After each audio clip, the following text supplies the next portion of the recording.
according to Matthew, chapters 25, verses 31 through 46. I'll be reading from the New Living Translation. Glory to you, O Lord. But when the Son of Man comes in his glory and all the angels with him, then he will sit upon his glorious throne. All the nations will be gathered in his presence, and he will separate the people as a shepherd separates the sheep from the goats. He will place the sheep at his right hand and the goats at his left. Then the king will say to those on his right, "Come, you who are blessed by my Father, inherit the kingdom prepared for you from the creation of the world. For I was hungry, and you fed me. I was thirsty, and you gave me a drink. I was a stranger, and you invited me into your home. I was naked, and you gave me clothing. I was sick, and you cared for me. I was in prison, and you visited me." Then these righteous ones will reply, "Lord, when did we ever see you hungry and feed you, or thirsty and give you something to drink, or a stranger and show you hospitality, or naked and give you clothing? When did we ever see you sick or in prison and visit you?" And the king will say, "I tell you the truth. When you did it to one of the least of these, my brothers and sisters, you were doing it to me." Then the king will turn to those on the left and say, "Away with you, you cursed ones, into the eternal fire prepared for the devil and his demons. For I was hungry, and you didn't feed me. I was thirsty, and you didn't give me a drink. I was a stranger, and you didn't invite me into your home. I was naked, and you didn't give me clothing. I was sick and in prison, and you didn't visit me." Then they will reply, "Lord, when did we ever see you hungry or thirsty or a stranger or naked or sick or in prison and not help you?" And he will answer, "I tell you the truth. When you refuse to help the least of these, my brothers and sisters, you were refusing to help me." And they will go away into eternal punishment, but the righteous will go into eternal life. The Gospel of the Lord. Praise you. Sorry, we only had so many cookies. But I think there'll be, there's more downstairs? Well, did they go downstairs? No. Okay, good. There'll probably be more downstairs. So, anybody here ever had to serve on a jury? Anybody here ever had jury duty? It's a civic responsibility. For whatever reason, most people dread being on a jury. Anybody here like being on a jury? The first time I was called to serve on a jury, I was actually excited and interested to see how this would all turn out. I was looking forward to being an integral part, an important part of our justice system. I was sure that I would be the one who would stand for justice and what is right. I would look to balance the needs of the victim with the rights of the accused. I would bring to bear any and all insights into human behavior that I have through a series of what-if questions. I was ready to be a good citizen of our country. The day came. I arrived early. I had my focus switch turned on, and I was ready to go. There were probably around 30 or so people there who had reported along with me. I looked around and started sizing up these people and how we might build binds together as humans.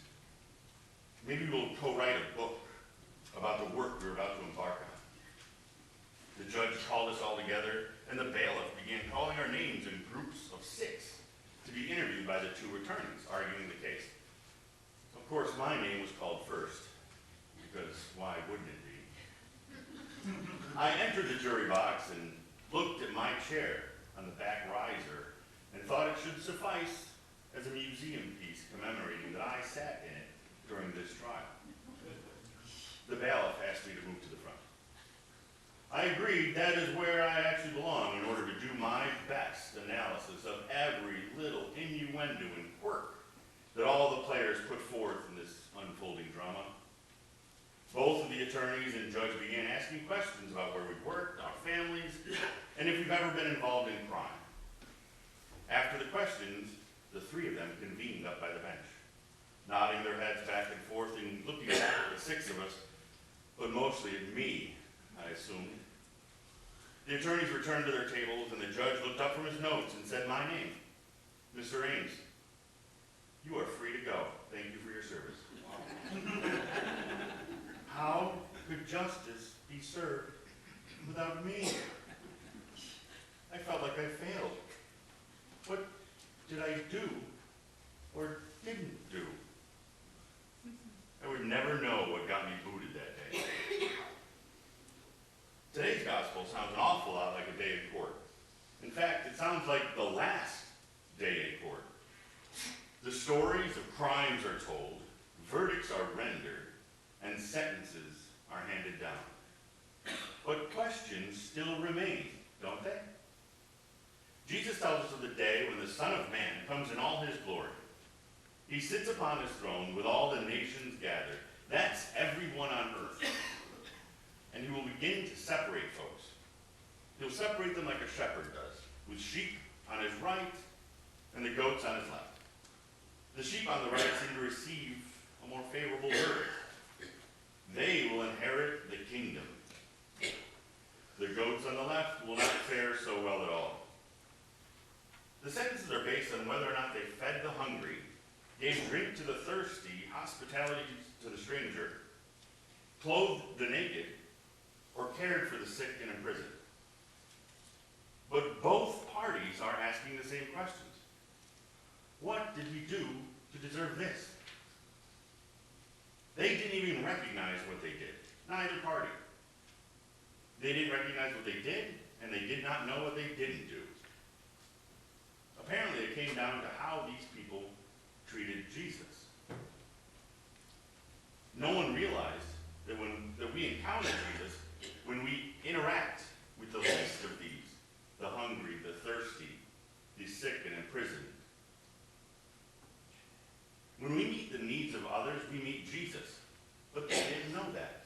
Neither of them. No one did. When I think about this congregation here on the corner of Chapin and Main, I would be preaching to the choir if I suggested to you on how to serve the least of these. You all know how to sing that song. I have never seen you as a community hesitate to reach out to serve the community we are sitting in right now.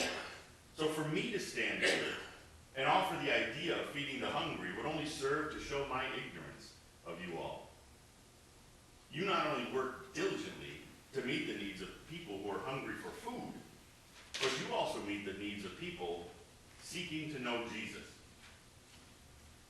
To tell you the how of serving the least of these would be a waste of both of our times. But do you know why you all serve the way you do? Do you do what you do in order to stand among the sheep rather than be part of the goat barbecue? I don't think so. But the reason why you do is right there in today's gospel. When the king says to the sheep on his right, "Come, you who are blessed by my Father," you get to see that those folks, those sheep, were already blessed by God. Their verdict, the kingdom, was not their blessing. They've already been blessed. Those who know God's blessing don't even think of all the stuff they did as some means to an end. No, instead, they did, you do. You do what you do because you are all blessed by God, and you know it. Today's gospel tells me that those who are blessed by God serve the least of these because they are blessed, not in order to be blessed. So what about the goats? Being blessed by God, I would not be surprised if you all worried about these goats, right? The people on the left. Why were they not blessed? Why did God discriminate? He didn't discriminate.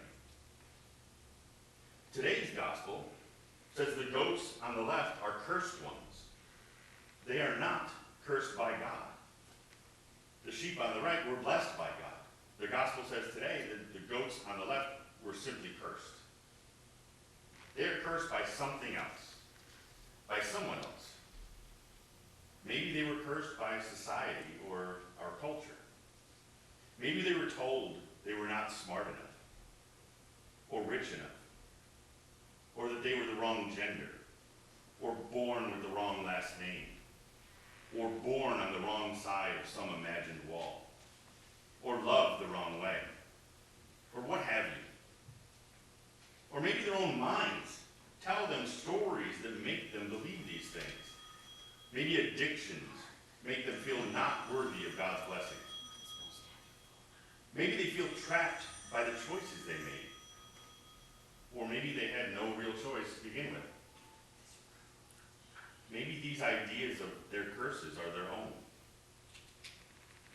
To those, I will so love to tell you, that's wrong. The curses are wrong. Those curses are keeping you from seeing God's blessings. Notice I did not see you say that they are keeping you from God's blessings. There is nothing that can keep you from God's blessings. Nothing. God beat death. He can beat whatever you are facing. That's the blessing that a community can bring, this community can bring. We can help each other through whatever pain, whatever curse we perceive or we think we are experiencing. To see that we are drowning in all that God has given us in his blessings. Those blessings make us righteous in our birthright as a child of God. We don't really have a choice for God to offer them to us. We do have a choice to see past the curse we think we have. Our righteousness can't help but to go find Jesus in the least of these. Out on the corner, down by the park, in the pew next to you, or sitting at your kitchen table. I'm not trying to say it will be easy to turn and see. I am trying to say that you need to turn and see. That we are all